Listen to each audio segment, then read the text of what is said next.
কনকনে শীত উপেক্ষা করে মুন্সিগঞ্জের টঙ্গীবাড়ির বালিগাঁও হাটে বসে আছেন শ্রমিকরা, অপেক্ষা ভালো দরে কাজ পাওয়ার।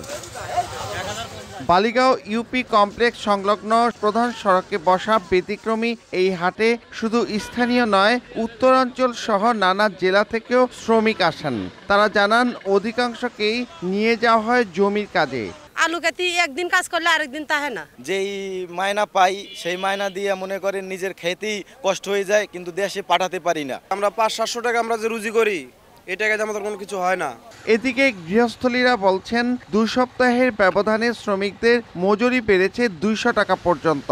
এই শ্রমিকের যে ব্যয়, এই ব্যয় দিয়ে কৃষকের উৎপাদন খরচ বেশি বেড়ে যায়, পরে মানুষ বিক্রি করে উৎপাদন খরচ উঠাইতে পারে না। একদিনের কাম এও কাম করবো, আসরের নামাজের পর উঠতে যাবো গা।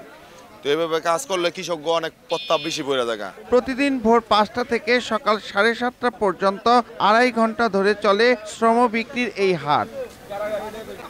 নাসির উদ্দিন উজ্জ্বল, সময় সংবাদ, মুন্সিগঞ্জ।